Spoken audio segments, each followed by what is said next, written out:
My husband forgot my birthday for 8 years. I forgot he existed. Every year it was the same thing. My birthday would come, and Roger would act like it was just another Tuesday. No card, no flowers, no dinner, nothing. He'd come home from work, ask what was for dinner, and watch TV until bed. When I'd mention it was my birthday, he'd say we were too old for that stuff and birthdays were for kids. He'd say real adults didn't need parties and presents. But Roger's birthday was different. He'd start talking about it 2 months before. He'd send me links to expensive watches and golf clubs. He'd make restaurant reservations at places that cost $300 per person. He'd invite his friends over for poker nights and expect me to cook for everyone. He'd sulk if his gifts weren't perfectly wrapped with ribbons and bows. For his 40th birthday, he wanted a surprise party. I spent 3 months planning it. Rented a private room at his favorite steakhouse, invited 50 people, hired a photographer, and ordered a custom cake shaped like his vintage car. He loved it and told everyone I was the perfect wife who knew exactly how to treat her man. 2 weeks later was my 40th birthday. Roger went golfing.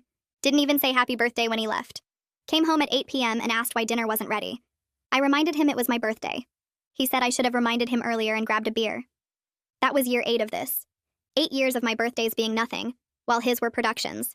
His mother, Nancy, would call him at midnight on his birthday, singing to him.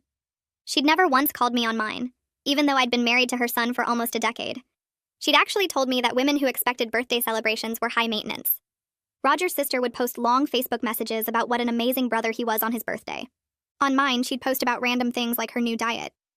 Roger kept a list on his phone of everything he wanted for birthdays and Christmas. He'd check items off as he received them and complain if something was the wrong brand or color. When I asked him once what he was getting me, he said my gift was being married to him. He actually said that with a straight face. Year 9 was when I stopped trying. My birthday came and went without a word from Roger. He didn't even notice I'd taken the day off work. I spent it at a spa using money from my separate account, which he didn't know about. I'd been saving $20 here and there for months. When I came home relaxed and happy, he complained that I looked different and asked if I'd changed my hair. I said no and made his dinner like always. But I also started planning. For Roger's birthday that year, I did absolutely nothing. The day came, and he woke up expecting breakfast in bed. I was already dressed for work. He asked where his special breakfast was. I asked what was special about a random Thursday. He said it was his birthday. I said birthdays were for kids, and real adults didn't need that stuff. Just repeated his exact words back to him. He waited all day for surprise plans. Nothing happened. No party, no dinner reservation, no gifts. His mother called, asking what time the party started. I told her there was no party because Roger said we were too old for birthday celebrations. She called Roger, screaming about how I was a terrible wife. Roger came home furious, asking where his gifts were.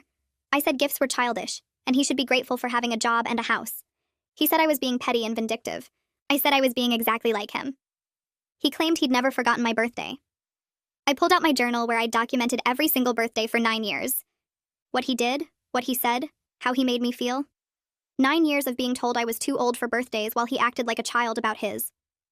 Roger said that was different because men's birthdays mattered more since they were providers. I laughed so hard I cried. I made the same salary as him. We split the bills equally. He wasn't providing anything special. His friends started calling, asking why I'd canceled his birthday plans. I told them Roger decided birthdays weren't important anymore. They thought he was having a midlife crisis. His sister posted asking if Roger was okay since there were no birthday photos. His coworkers wondered why he didn't bring in the usual birthday cake I'd always sent to his office. Roger tried to throw his own birthday party the next week. He sent out a Facebook event invite at 10 p.m. 20 people marked themselves as coming. By 7 the next evening, our living room had balloons Roger bought himself and a store cake still in the plastic container. Michael showed up at 7:30 with a six-pack, looking around at the empty house. Roger kept checking his phone, refreshing the event page. Nobody else came. Michael asked what happened to everyone. Roger said they must be running late. We sat in the living room for an hour. Michael made small talk about work and the weather. Roger opened beer after beer, getting quieter with each one. Michael finally asked why I canceled the original plans. I said Roger decided birthdays weren't important. Michael looked between us, clearly trying to figure out what he'd walked into. Roger said it was complicated. Michael asked if we were having problems. Roger said everything was fine and drank more beer. Michael left around 9:30, saying he had an early morning. Roger sat on the couch surrounded by unopened decorations and that sad grocery store cake. He didn't say anything to me. Just kept drinking and staring at his phone like his friends might suddenly appear. I went to bed and left him there. The next morning, Roger came into the kitchen while I was making coffee. He said he might have overreacted about his birthday. He said we should just forget the whole thing and go back to normal. I poured my coffee and asked what normal meant to him. He said normal like before, when things were good between us. I told him normal meant 9 years of him ignoring my birthday while I planned elaborate parties for his. I said I wasn't interested in that arrangement anymore. Roger said I was making this into a bigger deal than it needed to be. He said we could both just move forward and put it behind us. I asked if he actually thought 9 years of treating me like I didn't matter was something we could just move past without addressing it. He got that frustrated look he always gets when I don't immediately agree with him. Roger said I was being dramatic about a few missed birthdays. He said he probably said happy birthday most years, and I was exaggerating everything. He claimed his memory wasn't perfect, but he definitely acknowledged my birthday sometimes. I set down my coffee and went to the bedroom. I pulled my journal from the drawer where I'd kept it hidden for years. Roger followed me, asking what I was doing. I opened to the first entry about my birthday and started reading the date out loud. Roger's face changed as I read his exact words from that day. I flipped to the next birthday entry and read that too. Then the next one. 9 years of detailed entries with dates and direct quotes of everything he said and did. Roger stood there watching his own behavior documented in my handwriting. His face went from defensive to pale. He reached for the journal and I handed it to him. He sat on the bed and read through the entries without saying anything. The silence stretched out for 10 minutes while he turned pages. Then he looked up and said, "I kept this journal specifically to use against him someday." He said I'd been planning this confrontation all along, collecting evidence like I was building a case. I sat down next to him and explained I started writing things down because I felt crazy. I told him I thought maybe I was being too sensitive about something that shouldn't matter. I said every year after my birthday passed with nothing, I'd question whether I was remembering it right or expecting too much. The journal helped me know I wasn't making it up. Roger stared at the pages and said it felt like a trap. I asked how documenting the truth was a trap. He didn't answer. Roger closed the journal and handed it back to me. He said if birthdays were so important to me, I should have communicated that clearly instead of keeping score in a secret journal. I reminded him about the multiple times I mentioned feeling hurt when he forgot. He said he didn't remember those conversations. I opened the journal again and showed him entries where I'd written about telling him how I felt. He'd responded every time by saying adults don't need birthday celebrations. Roger said that was just his opinion, and I should have pushed back harder if I really cared. I asked how much harder I was supposed to push when he dismissed my feelings every single time. He said he didn't know I was that upset. I pointed at 9 years of documentation proving otherwise. He got up and left the room. We barely spoke for 3 days after that. Roger moved his stuff into the guest room without asking or explaining. He left for work before I woke up each morning. He came home late and went straight to the guest room. I'd hear him in there watching TV until past midnight. On the third day, I got a text from someone at Roger's office asking if everything was okay. Apparently, Roger seemed distracted and off his game. His coworker wanted to know if something was going on at home. I didn't respond. Roger's problems at work weren't my responsibility anymore. On the fourth morning, my phone rang while I was getting ready for work. The caller ID showed Roger's mom. I almost didn't answer but knew she'd just keep calling. I picked up and before I could say hello, she demanded to know why I was punishing her son over something petty and childish. She said Roger was miserable and it was my fault. I asked if Roger told her what actually happened. She said he told her I was upset about birthdays and making his life difficult. She launched into a lecture about how marriage requires sacrifice and compromise. She said relationships take work, and I needed to be more understanding. I listened to her talk about sacrifice while thinking about 9 years of me sacrificing everything. She said compromise meant meeting in the middle. I wondered where the middle was between everything and nothing. I interrupted her and said Roger learned his entitled behavior from somewhere. I told her maybe she should examine her own role in teaching him that his needs matter more than everyone else's. I said she'd enabled him his entire life by treating his birthdays like national holidays, while telling me women who want birthday celebrations are high maintenance. She made it sound like I'd slapped her. Then she said Roger deserves better than a vindictive wife who holds grudges. She hung up before I could respond. I finished getting ready for work, and wasn't even surprised when my phone buzzed with a text notification. The text was from Roger's sister. It was 3 paragraphs long about family loyalty, and how I was tearing the family apart over nothing. She used multiple crying emojis.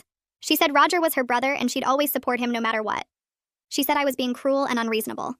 She said family means sticking together through disagreements. I read the whole thing and didn't reply. 20 minutes later, she sent another text asking if I got her message. I still didn't respond. An hour after that, she posted a vague Facebook status about fake family members who abandon you over minor disagreements. The post got 15 likes from Roger's relatives. I turned off my phone and went to work. Roger came home that evening carrying flowers from the grocery store. He set them on the kitchen counter and said he'd been thinking about everything. He said he wanted to work on our marriage. He suggested we see a counselor together to help us through this rough patch. I looked at the flowers still in their plastic sleeve and felt something like hope for the first time in days. Then Roger added that the counselor could help me understand why I was overreacting. The hope disappeared as fast as it came. I asked if he seriously thought a counselor would tell me I was wrong for wanting basic consideration. He said a professional could give us both perspective. I realized he expected the counselor to fix me, not help us both change. The flowers stayed on the counter. I didn't put them in water. I told Roger we could do counseling, but only if we picked someone together. He looked at me like I'd just accused him of something terrible and said he wouldn't try to stack the deck in his favor. I pointed out that he'd just suggested the counselor would help me understand why I was overreacting, which sounded exactly like stacking the deck. He opened his mouth to argue, but nothing came out. He walked away, and I heard the guest room door close again. At work the next day, Nadine from accounting stopped by my desk during lunch. She asked if I was doing okay because I seemed different lately. I'd worked with Nadine for 6 years, but we mostly just made small talk about weekend plans and complained about the coffee machine. I hesitated, but something about her genuine concern made me give her the short version of the birthday situation. She stared at me with her mouth slightly open and didn't say anything for a solid 10 seconds. Then she told me her husband would be sleeping in a hotel if he pulled that crap. She said it loud enough that 2 people at nearby desks looked over. I felt my face get hot, but also something like relief that someone else thought Roger's behavior was actually wrong. Nadine pulled up a chair and told me about the early years of her marriage. She said her husband used to leave his dirty dishes by the sink instead of putting them in the dishwasher. She'd asked him nicely to put them away, and he'd say he would, but then wouldn't do it. This went on for months until she stopped doing his laundry. He asked where his clean clothes were, and she told him she only washed dishes that made it into the dishwasher, so she only washed clothes that made it into the hamper. His stuff had been on the floor. He tried to argue that she was being petty, and she told him she refused to accept treatment she wouldn't give him. She said she'd never leave his dishes by the sink expecting him to deal with them, so why should she accept him doing it to her? He started putting his dishes in the dishwasher that same day. Nadine looked at me and said, "Marriage only works when both people give the same effort." She said I'd been accepting less than I gave for 9 years, and that wasn't a marriage. It was me being Roger's personal assistant. Her words hit me like cold water. I'd been telling myself maybe I was too sensitive about birthdays. Maybe Roger just showed love differently. Maybe I needed to communicate better. But Nadine was right. I'd been gaslighting myself for years, making excuses for Roger's behavior instead of seeing it for what it was. He treated his birthday like a national holiday, and mine like any random Tuesday, because he genuinely believed his mattered more than mine. And I'd let him believe that by going along with it year after year. 2 days later, Roger told me he'd found a marriage counselor and booked us an appointment for Thursday at 6. I asked when he was planning to check if that time worked for me. He said someone had to take initiative since I was dragging my feet about finding someone. I felt that familiar anger rising in my chest. I told him he'd just made a unilateral decision about our joint counseling, which was exactly the kind of thing we needed counseling about. He rolled his eyes and said I was being difficult on purpose. I wrote down the appointment time and didn't say anything else. Thursday came and we drove to the counselor's office in silence. Roger kept adjusting his shirt collar and checking his phone. The counselor's name was Marlena, and her office was in a small building downtown with plants in every corner. She was maybe 50 with gray streaks in her dark hair, and she smiled at both of us like we were interesting instead of broken. She asked us to tell her why we were there. Roger started talking before I could open my mouth. He said we'd been having some disagreements lately and he wanted to work on our communication. Marlena nodded and asked him to be more specific. He said I'd been upset about some birthday stuff and he wanted to understand my perspective better. Marlena turned to me and asked if I agreed with Roger's description. I said that was one way to describe 9 years of him ignoring my birthday, while expecting elaborate celebrations for his. Roger shifted in his seat and said I was exaggerating. Marlena held up her hand and asked Roger to let me finish speaking. I kept talking, and Roger interrupted twice more in the next 10 minutes. Each time Marlena stopped him and asked him to wait until I was done. I could see his jaw getting tighter each time she did it. Marlena asked Roger to describe a recent conflict between us. He said I'd suddenly become unreasonable after years of peaceful marriage. He said we'd always had a good relationship until I decided to cancel his birthday plans without warning. He made it sound like I'd woken up one day and randomly decided to ruin his birthday for fun. I interrupted and said that wasn't accurate at all. I pulled out my journal and started reading entries from the past 9 years. Roger's 40th birthday when he went golfing and came home asking why dinner wasn't ready. My 38th birthday when he told me my gift was married to him. My 36th birthday when he said birthdays were for kids. Marlena listened to every word and took notes. When I finished reading, she asked if she could see the journal at our next session. Roger looked like he'd been slapped. The drive home was awful. Roger gripped the steering wheel so hard his knuckles went white. He said I'd made him look bad by bringing the journal and ambushing him with details. I told him those details were our actual history, and if the truth made him look bad, maybe he should examine his behavior instead of blaming me for documenting it. He said I was twisting everything to make him seem like a villain. I asked him which part I'd twisted. He didn't answer. The next morning, Roger accused me of turning the counselor against him. He said Marlena was clearly biased toward women and only listened to my side. I reminded him that he'd picked Marlena without consulting me. I said he couldn't claim bias just because she wasn't automatically agreeing with him. He said that wasn't the point, and I was missing what he was trying to say.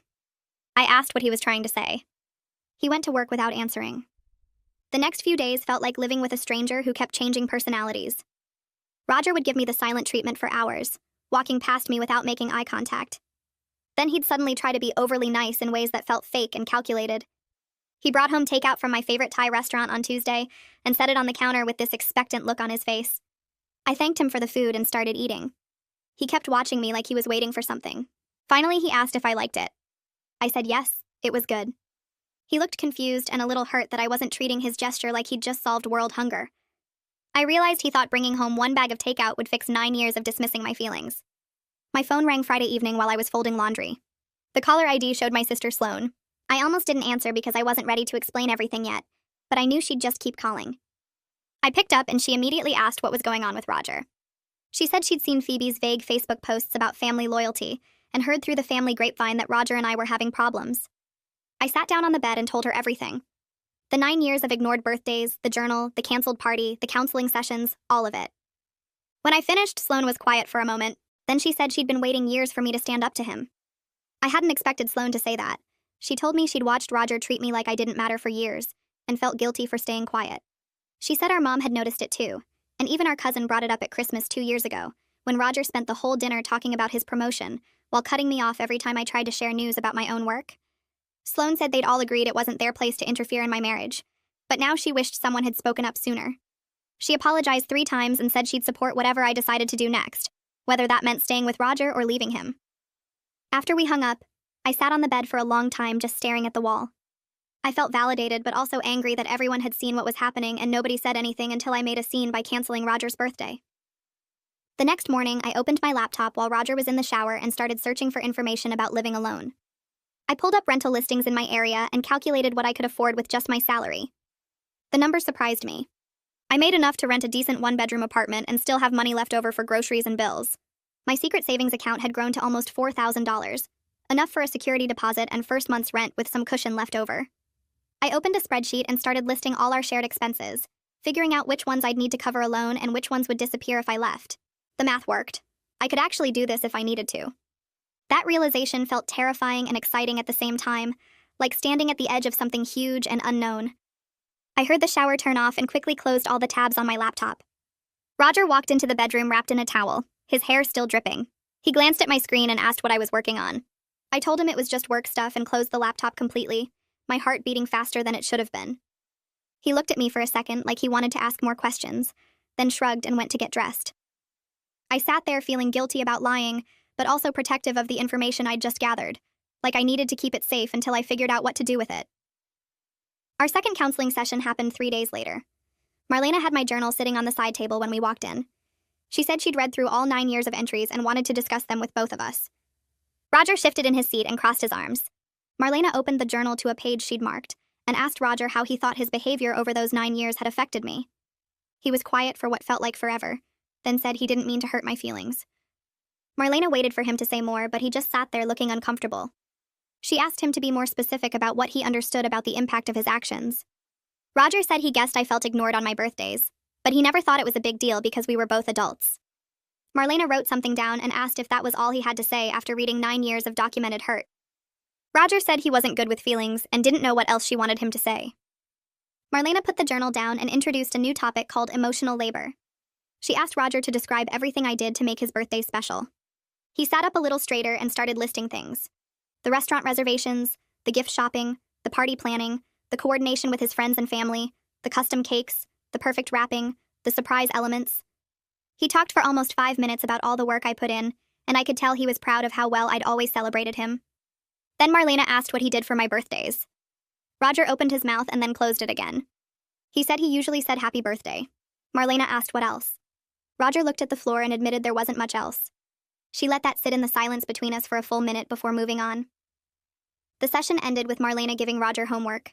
She asked him to write down everything he appreciated about me and everything he contributed to our relationship beyond his paycheck. Roger took the paper she handed him and nodded. On the drive home, he complained that therapy was supposed to help us get along better, not make him feel worse about himself. I didn't respond. When we got home, he went straight to his office and closed the door. I made dinner alone and ate alone while he stayed in there working on something. The next week came and went. Roger's homework paper stayed blank on his desk. I saw it there when I walked past his office, just sitting under a coffee mug with nothing written on it. Our third counseling session arrived and Marlena asked Roger to share what he'd written. He said he'd been too busy with work projects to finish the assignment. Marlena looked at him for a long moment and then asked if he'd had any free time that week. Roger said not really. Everything had been crazy at the office. Marlena pulled out her phone and showed him something. She'd asked me earlier in the week to track Roger's schedule, and I'd sent her a list of his activities. She read it out loud. Golf on Tuesday afternoon, golf again on Thursday morning, poker night on Friday, football on Sunday. Marlena asked Roger to examine his priorities and explain how he'd found time for 4 recreational activities, but couldn't find 30 minutes to complete homework that might save his marriage. Roger's face turned red. He said those activities helped him relax and manage stress from work. Marlena asked if his marriage was less important than golf. Roger said that wasn't fair and she was twisting his words. She asked him to explain what he meant then. Roger got louder and said he was tired of being treated like the villain in every session when he'd been a good husband for 9 years. He said he provided for our household, he never cheated, he never hit me, and he showed up to counseling even though he didn't think we needed it. Marlena stayed calm and said those were baseline expectations for any partner, not special achievements that deserved credit. She said not being abusive wasn't something he should expect praise for, because that was the bare minimum of human decency. Roger looked like she'd slapped him. I could see him trying to think of a comeback, but nothing came out. Then I spoke up for the first time that session. I said I was tired of being grateful for the bare minimum while Roger expected constant celebration and acknowledgement for every little thing he did. I said I'd spent 9 years making him feel special and important while he made me feel invisible and unworthy of the same effort. I told him clearly that I deserved the same consideration and effort I'd given him all those years, and if he couldn't understand that, then maybe we didn't belong together. My voice didn't shake. I didn't cry. I just said what I needed to say, and then stopped talking. Roger went quiet after that. He didn't argue or defend himself. He just sat there staring at his hands. The session ended, and we drove home in complete silence. When we got to the house, Roger went straight to the garage instead of coming inside. About 20 minutes later, I heard another car pull up and saw Michael getting out. He walked into the garage and the door closed behind him. I could hear their voices through the wall but couldn't make out the words. They stayed out there for over 2 hours. I wondered what version of our story Roger was telling his friend, whether he was painting himself as the victim or actually being honest about his behavior. I made dinner and ate alone again, then went upstairs to read. The garage door finally opened around 9 and I heard Michael's car leave. Roger came inside and went straight to bed without saying anything to me. He looked shaken up in a way I hadn't seen before, like something Michael said had gotten through to him in a way Marlena and I couldn't. I heard the front door close and footsteps coming back toward the house. Michael appeared in the kitchen doorway where I was sitting with my book. He looked uncomfortable but determined, like he'd made up his mind about something difficult. He asked if we could talk for a minute before he left. I nodded and put my book down, expecting him to make excuses for Roger or try to smooth things over like friends usually do. Instead, he sat down across from me and said Roger had told him everything, including about the journal entries I'd kept for 9 years. He said he had no idea Roger had been ignoring my birthdays while expecting me to make his into major events. Michael's voice was steady and serious when he told me he'd called Roger a selfish jerk who needed to grow up. I just stared at him, completely caught off guard by his honesty. I'd assumed he would automatically take Roger's side because that's what friends do, especially guy friends who stick together no matter what. Michael must have seen my surprise because he kept talking. He explained that his own wife had set him straight years ago about similar behavior, back when he thought providing money meant he didn't need to put in emotional effort. He said she'd threatened to leave him if he didn't start treating her like an equal partner, instead of someone who should be grateful for his paycheck. Michael looked me in the eye and said he was grateful she'd been tough with him before he destroyed their marriage the way Roger was destroying ours. He told me I was doing the right thing by standing up for myself, and that Roger needed to hear hard truths from multiple people, not just from me. I thanked him quietly, still processing the fact that Roger's best friend since college had just validated everything I'd been feeling. Michael stood up to leave and paused at the door. He said Roger was lucky to have me and needed to figure that out before it was too late. Then he left, and I sat there in the kitchen feeling less alone than I had in months. About 10 minutes later, the garage door opened and Roger came inside. His face looked different, sort of shaken and pale in a way I hadn't seen before. He walked slowly into the kitchen and leaned against the counter instead of sitting down. Roger admitted that Michael hadn't held back about calling out his behavior, that his friend had been brutally honest about how badly he'd been treating me. He said maybe he needed to hear these things from his friends, and not just from me and Marlena, the counselor he kept trying to dismiss as biased. Roger's voice was quiet, and he wasn't making eye contact, just staring at the floor tiles. He looked genuinely rattled by whatever Michael had said to him during those 2 hours in the garage. I didn't say anything, just waited to see if he'd actually do something different, or if this was another temporary moment of awareness that would fade by tomorrow. He asked if I wanted anything, and I said no. Roger nodded and went upstairs without his usual routine of checking his phone or turning on the TV. I stayed in the kitchen thinking about how strange it felt to see him actually affected by criticism from someone other than me. The next week brought small changes that felt weird and uncomfortable. Roger started asking about my day when he got home from work, and instead of half listening while scrolling through his phone, he actually looked at me and seemed to pay attention to my answers. He offered to make dinner twice without me asking or hinting. He remembered I had a dentist appointment and asked how it went when I got home. The efforts felt stiff and unnatural, like he was following a script or checking items off a list of things good husbands should do. I could tell he was trying, but it didn't feel genuine yet. More like someone performing actions they'd been told were important without really understanding why. Still, I acknowledged his attempts because they were more than he'd done in years. When he asked about my project at work, I gave him real details instead of the usual brief summary I'd learned to provide. When he made spaghetti for dinner, I thanked him and said it was good, even though the sauce was watery. These tiny interactions felt like we were learning a new language together, stumbling over words and grammar, but at least making the effort to communicate. Part of me stayed guarded, waiting for him to get tired of trying and slip back into old patterns. Part of me felt cautiously hopeful that maybe this could actually lead somewhere different. My birthday started creeping into my awareness like an approaching storm. The date sat on the calendar, getting closer each day, and the tension in the house grew thicker with all the things we weren't saying out loud. Roger knew this was a test. I knew this was a test. We both moved around each other carefully, overly polite in a way that felt exhausting. He'd glance at me sometimes with this nervous expression, like he was trying to read my mind and figure out what I expected. I caught myself doing the same thing, wondering if he'd actually remember this year, or if the past week of small efforts would evaporate when it mattered.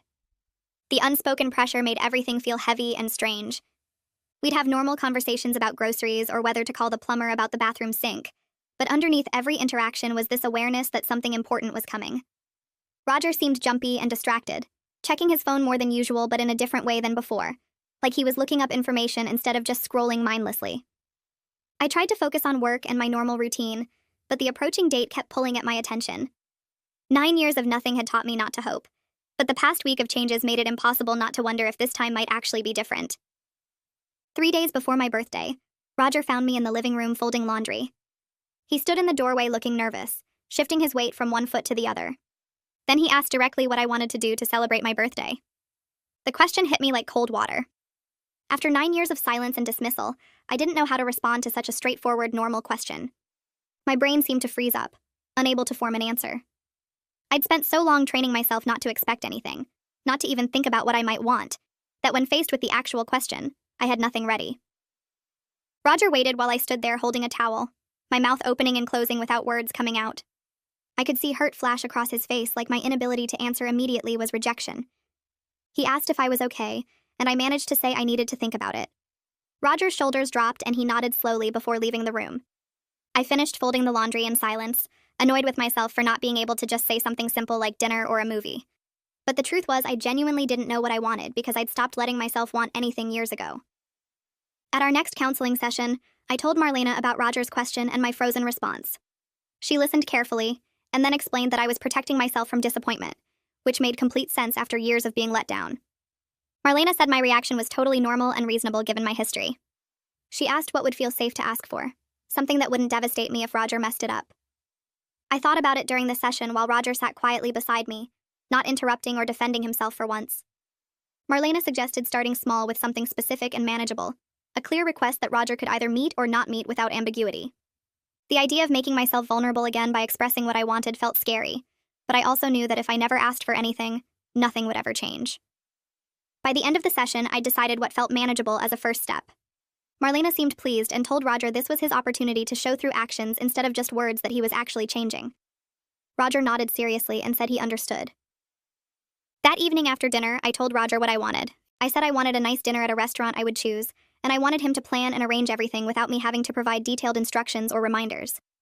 I explained this felt like a reasonable test of whether he could put in real effort without me doing all the emotional labor of managing the process. Roger listened without interrupting, and when I finished, he said okay. He looked nervous, but also determined, like he recognized how important this was. I gave him the name of a restaurant I'd mentioned loving several months ago, curious if he'd remember me talking about it or if he'd need me to explain why I picked that place. Roger wrote down the name on his phone and said he'd take care of everything. The conversation felt formal and slightly awkward, like we were negotiating a business arrangement instead of planning a birthday celebration. But at least we were communicating clearly about expectations, instead of me hoping he'd magically figure out what I needed.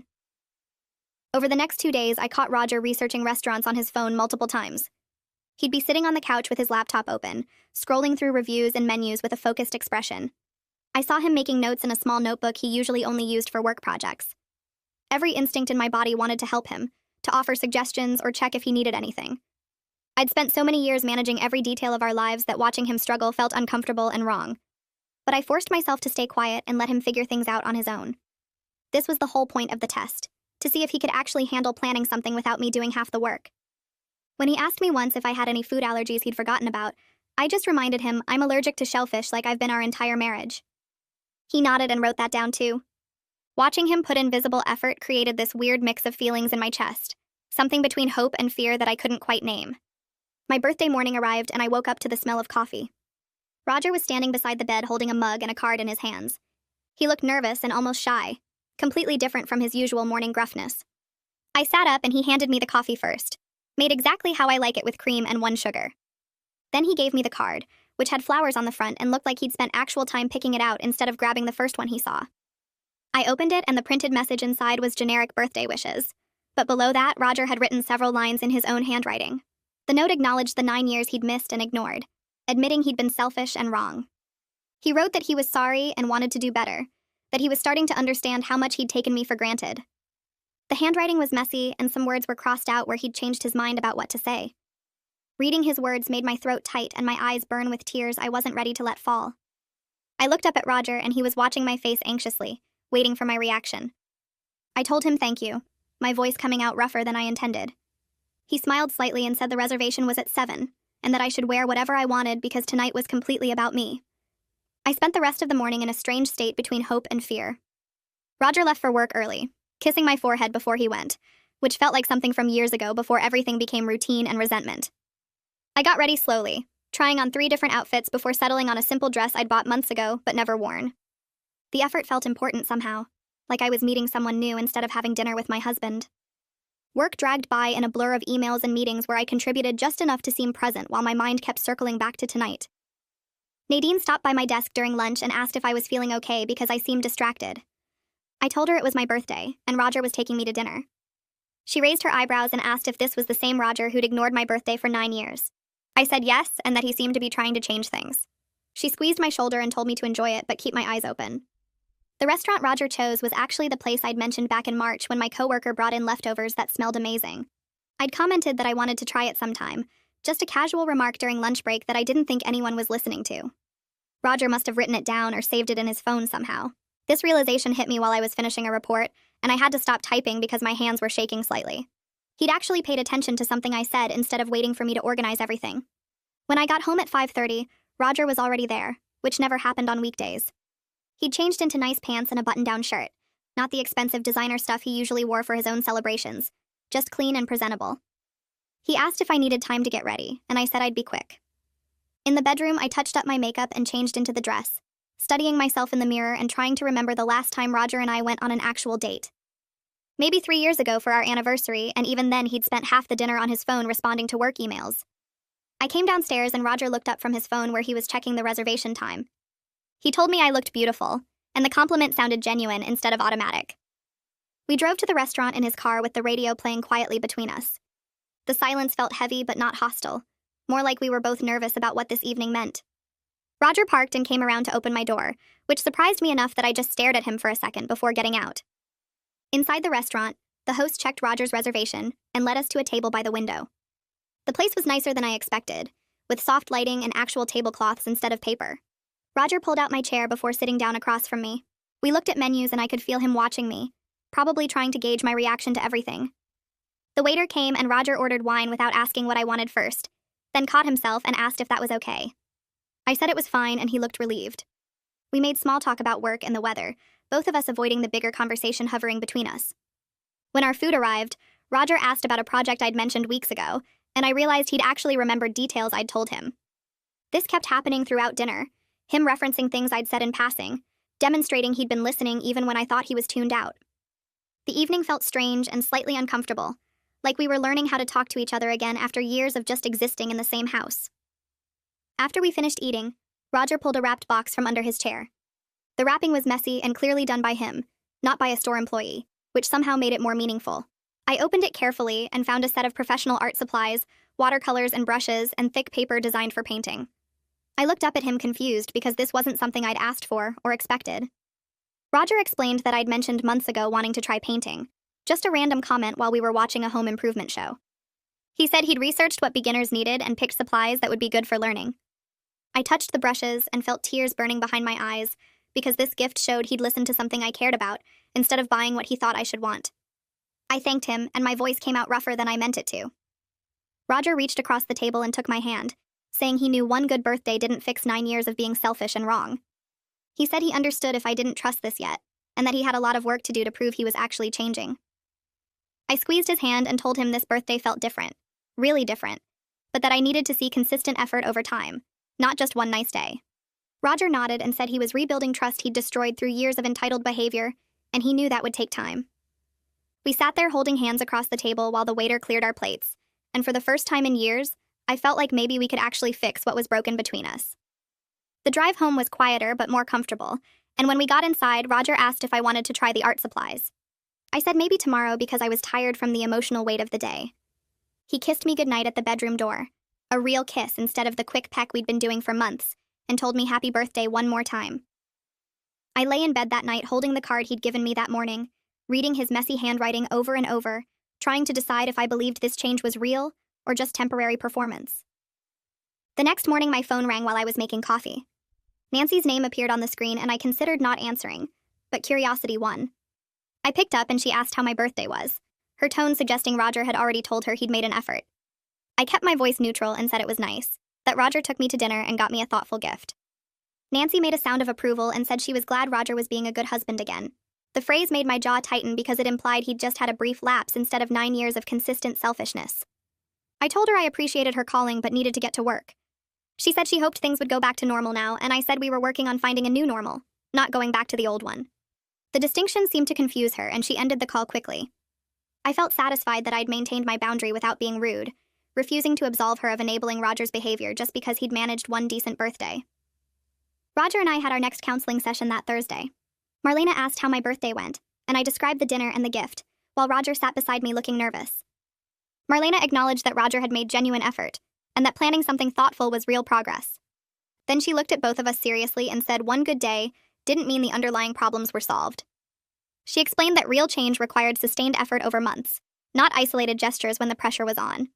Marlena assigned us new homework about identifying the beliefs and patterns that created our dynamic. She wanted us to separately write about messages we'd received growing up about gender roles and relationships, then discuss them together. Roger shifted uncomfortably in his chair, but agreed to do the assignment. On the drive home, he was quiet, and I could tell he was processing what Marlena said about sustained effort. That weekend, we sat at the kitchen table with our homework sheets. Roger had actually filled his out, which surprised me since he'd skipped the last assignment. He'd written about his family, and how his mother always centered his father's needs, how birthdays and holidays revolved around making the men happy. I read through his answers and saw him struggling with concepts he'd never questioned before. When we discussed it together, Roger admitted he'd internalized messages about men being more important and deserving more attention. He said he'd never thought about whether that was fair or true, just accepted it as normal because that was how his family operated. This moment felt significant, watching him genuinely reflect on beliefs he'd held his entire life. I told him I appreciated his honesty, and that recognizing these patterns was the first step toward changing them. Roger asked about my homework, and I shared how I'd learned to make myself smaller, to manage everyone's emotions and needs while ignoring my own. We talked for over an hour, the longest real conversation we'd had in years. The following week, we started having actual conversations about household responsibilities. Roger seemed genuinely surprised when I listed everything I did that he never noticed. The mental load of tracking groceries, scheduling appointments, remembering birthdays for his family, planning meals, managing our social calendar, all the invisible work that kept our life running smoothly. He'd thought we split things equally because we both worked and paid bills, not realizing that I was doing 10 additional hours of unpacking and organizing and planning every week. Roger said he'd never thought about it that way, and asked what he could take on. We made a list together of specific tasks he'd handle without being asked or reminded. He'd do the grocery shopping using a list he maintained, schedule his own appointments and remember them, and take over planning for his family's birthdays and holidays. I felt skeptical about whether he'd follow through, but I appreciated that he was willing to try. 3 weeks after my birthday, Roger was still maintaining most of his new behaviors. He'd slip occasionally, like forgetting to add something to the grocery list, or starting to interrupt me before catching himself. But he was making visible effort, and I noticed him genuinely trying to remember things I mentioned and show interest in my life. He'd ask about my day and actually listen to my answer instead of waiting for his turn to talk. He'd check in about plans before making commitments that affected both of us. Small changes that added up to feeling like he saw me as a person instead of a supporting character in his life. One afternoon, my sister Sloane came over for coffee. She'd been hearing updates from me about the counseling and Roger's efforts, but she wanted to see for herself how things were going. We sat in the living room and Roger joined us, making conversation instead of disappearing to watch TV. Sloane asked him about work, and he answered, then turned the question back to her and listened to her response. After an hour, Sloane said she needed to run errands, and Roger walked her to the door. When he went upstairs to change for the gym, Sloane pulled me aside in the kitchen. She told me quietly that she could see real change in how Roger treated me, that he was engaging instead of dismissing. She warned me to protect myself and stay aware, but acknowledged he seemed to be doing the difficult work of examining his entitled beliefs. I thanked her for being honest and for supporting me through everything. After she left, I sat on the couch and thought about how far we'd come in just a few weeks, and how much further we still needed to go before I could fully trust that this change was permanent. Roger's birthday started showing up on the calendar, and I watched him get quieter each day it got closer. He'd look at the date and then look at me, like he was waiting for something to happen. I caught him checking his phone more often, scrolling through old photos from his big parties. He didn't say anything about what he wanted or drop hints about gifts. He just seemed worried about what I'd do. I'd already decided weeks before that I'd plan something nice but normal. Not the huge production with 50 people and custom cakes. Just a good dinner at a restaurant he liked and a gift that showed I'd been paying attention. When the day came, I made reservations at the Italian place near our house. Roger seemed surprised when I told him to be ready by 6. He asked if other people were coming, and I said no, just us. He nodded and said that sounded good, and I could see him relax a little. At dinner, Roger ordered his usual pasta, and we talked about work and the house. Normal stuff. When the server brought out a small cake with a candle, Roger smiled and thanked me. After he blew it out, he reached across the table and took my hand. He said he appreciated me celebrating with him, and that he knew his old expectations were crazy and unfair. He said he was learning to be happy with gestures instead of demanding performances. I squeezed his hand back and told him I could see him trying. The gift I got him was a book about vintage cars that he'd mentioned wanting months ago. He held it for a long time and said it meant a lot that I'd remembered. The whole evening felt different from every birthday before. No stress, no huge bills, no feeling like I had to prove something. Just 2 people having dinner together. Nancy called the next day and asked how the birthday went. I kept my answer short and said we had a nice dinner. She made a comment about it being smaller than usual, her voice doing that thing where she wasn't quite asking a question but wanted me to explain. Before I could say anything, Roger took the phone from me. He told his mother that simpler celebrations worked better for both of us, and that we decided together to do things differently. Nancy went quiet on the other end. Roger kept talking, saying he'd spent too many years making birthdays into a big deal when they didn't need to be. He said he was happy with how things went and hoped she could understand. After he hung up, I stared at him. He'd just set a boundary with his mother about our marriage. He'd defended our choice to her face instead of letting her make me feel bad about it. Roger shrugged and said he'd been thinking about what the counselor said about family patterns. He said his mom had always made him feel like his birthday was the most important day of the year, and he'd carried that into our marriage without questioning it. Now he was questioning it. Phoebe posted about Roger's birthday on social media, but it was just a normal message wishing him a good year. No long paragraph about how amazing he was, or childhood photos, or inside jokes. Just a regular birthday post like people write for friends. I scrolled through it twice, surprised by how different it looked from her usual style. When I asked Roger about it later that night, he admitted he'd talked to his sister a few weeks before. He'd told her that the way she treated me versus how she treated him wasn't fair, and he'd asked her to show both of us the same respect. Phoebe had apparently gotten defensive at first, saying she didn't realize she was doing anything wrong. Roger said he'd given her specific examples of times she'd ignored my birthday while making a huge deal about his. She'd apologized and said she'd try to do better. I asked Roger what made him have that conversation, and he said he'd been noticing patterns he'd never seen before. All the little ways his family had always centered him and treated me like I was just there to support him. He said once he started seeing it, he couldn't unsee it. Our next counseling session with Marlena felt different too. She asked us both how we'd been doing with the communication exercises she'd assigned, and Roger had actually done them this time. He'd written down specific things he appreciated about me and ways he wanted to contribute more to our relationship. Marlena read through his notes and nodded. She said she could see real progress in how we talked to each other, and how Roger was taking responsibility for his part in our problems. She suggested we start spacing out our sessions since we were developing healthier patterns. We could move to every other week instead of every week, and then to once a month if things kept improving. Marlena made it clear that the hard part would be keeping up these changes long term, not just until therapy ended. She said a lot of couples did great in counseling and then slipped back into old habits once they stopped coming. Roger said he didn't want that to happen, and I agreed. We scheduled our next appointment for 2 weeks out instead of one. On the drive home, Roger brought up birthday traditions. He said he'd been thinking about how we could do birthdays going forward in a way that felt good for both of us. Not his old pattern of expensive demands and huge parties, but also not nothing. We sat in the driveway after he parked and talked through ideas. Roger suggested we could each pick one thing we really wanted to do, something that felt special, but didn't require months of planning or tons of money. Quality time together instead of performances for other people. I said I liked that idea, and we started making a list on his phone. Day trips to places we'd never been, trying new restaurants, taking a class together, things that were about spending time with each other instead of showing off or keeping up appearances. Roger saved the list and said we'd use it for both our birthdays from now on. Equal effort, equal thought, equal celebration. A few days later, I was paying bills at the kitchen table when Roger walked in to get coffee. He glanced at the papers spread out and froze. I looked up and saw him staring at a bank statement from my separate account. The one I'd been hiding and using for my spa day and other things I didn't want to explain. My whole body went tight, waiting for him to get mad or accuse me of planning to leave. Roger picked up his coffee mug and took a sip. Then he said he understood why I needed that security after everything that had happened. He said he got it, that I needed to know I had options and wasn't trapped. He didn't ask how much was in it or what I planned to do with it. He just said he understood and walked back out of the kitchen. I sat there staring at the statement, surprised by how he'd reacted. The old Roger would have exploded about secrets and trust. This Roger seemed to get that trust had to be rebuilt slowly, and that meant accepting I wasn't ready to feel completely safe yet. Our anniversary came up a few weeks later. We'd barely acknowledged it the past few years, both of us too tired and resentful to pretend we were happy. This year felt different. Roger suggested we go out to dinner, somewhere nice but not over the top. We ended up at a steakhouse downtown, sitting across from each other in a booth. Roger ordered wine and we toasted to our anniversary. He said something that surprised me. He said we'd almost destroyed our marriage and it had been mostly his fault. He said he'd been too entitled and selfish to see my worth, and he'd almost lost me because of it. I told him I'd been close to leaving, that I'd looked into what divorce would cost and what my life would look like alone. Roger said he was glad I'd stayed long enough to give him a chance to change. We talked about how far we'd come and how much work it had taken. The conversation felt real and honest, without either of us trying to make ourselves look better or avoid hard truths. When we got home, Roger pulled me close and said thank you for not giving up on him. I said thank you for finally showing up. 6 months had passed since the birthday that changed everything. Half a year of Roger doing the work, of me slowly learning to trust again, of both of us figuring out how to be actual partners. Our relationship felt completely different now.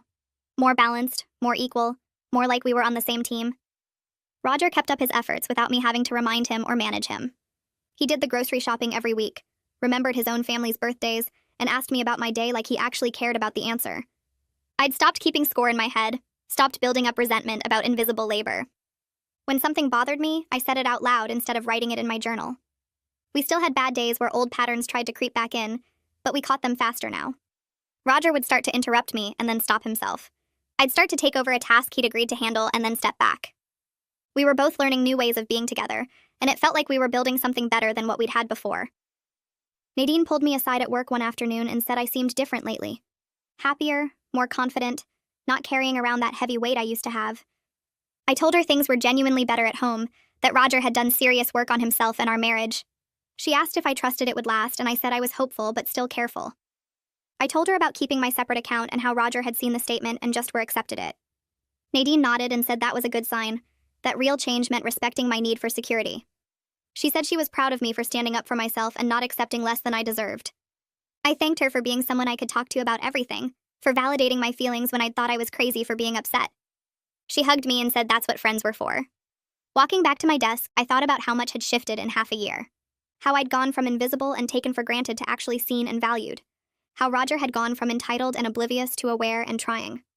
How we'd both learned that real love required equal effort, mutual respect, and the willingness to change when you'd been wrong. A month later, Roger came home from work on a Wednesday and told me to pack a bag for the weekend. I looked up from my laptop, confused, because there was nothing on the calendar, and neither of us had birthdays or anniversaries coming up. He said he'd booked a cabin 2 hours north and wanted to spend some quiet time together, just the two of us. I asked what the occasion was, and he said there wasn't one, that he just wanted to be with me away from regular life and responsibilities. The gesture caught me off guard in the best way because it felt completely natural, not like he was checking a box or trying to prove something. We left Friday afternoon and spent the weekend hiking, cooking simple meals, and talking about things we never seemed to make time for at home. Roger asked about my childhood and listened to stories I'd told before without interrupting or changing the subject to himself. We played cards and watched old movies and didn't check our phones except to take a few pictures. On Sunday morning, Roger made coffee and brought it to me on the porch, sitting down beside me without saying anything for a while. He eventually said he was grateful I'd given him the chance to become someone worth being married to, and I told him I was grateful he'd done the work, instead of just pretending to change. The weekend felt like proof that our relationship had shifted into something more balanced, where both of us considered the other person's happiness without keeping score or expecting constant recognition. 2 weeks after we got back, Roger suggested dinner at a new Italian place downtown. We were halfway through our meal when I spotted Michael and his wife walking in. Roger waved them over and invited them to join us, pulling up 2 extra chairs before I could say whether I was comfortable with it. Michael's wife, Sarah, sat next to me and we started talking about work while the guys caught up. After our entrees arrived, Sarah excused herself to the bathroom and gestured for me to come with her. Once we were alone, she said Michael had told her everything about the birthday situation and the journal and how close Roger and I had come to ending our marriage. She said she was proud of me for standing up for myself instead of just accepting being treated like I didn't matter. Sarah told me Michael had come home from that garage conversation with Roger and admitted he'd been guilty of similar behavior early in their marriage, taking her for granted while expecting her to celebrate him.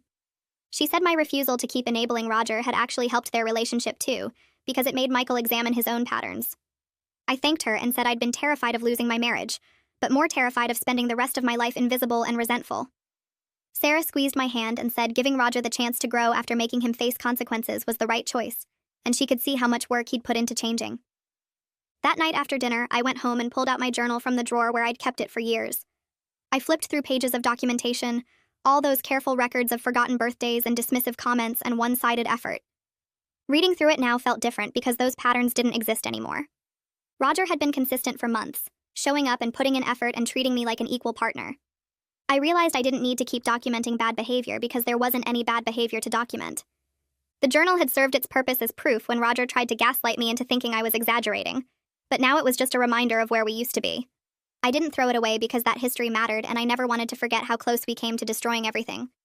Instead, I put it on the shelf as a marker of the past, not a record of ongoing problems. Roger noticed it sitting there a few days later and asked if I was keeping it as insurance in case he went back to his old ways. I said no, that I was keeping it as a reminder for both of us about what happens when one person stops trying and the other person finally stops accepting it. Months passed and our new patterns became just patterns. Not new anymore, but normal. I stopped bracing for disappointment every time Roger said he'd handle something because he actually followed through without me having to remind him or take over. We split household tasks without negotiating or keeping score, both of us just doing what needed doing. Roger asked about my day and actually listened to my answers, asking follow-up questions instead of waiting for his turn to talk about himself. When problems came up, we talked about them right away, instead of me writing them down in silence while resentment built. I felt genuinely happy in my marriage for the first time in years, not just content or resigned, but actually happy to come home and spend time with my husband. I'd taught Roger how to be a real partner by refusing to accept anything less than I deserved, and he'd learned that real love required equal effort from both people. We both understood now that mutual respect wasn't something you demanded or withheld as punishment, but something you built through consistent actions and willingness to change when you were wrong. Our marriage wasn't perfect because no marriage is, but it was finally equal, and that made all the difference.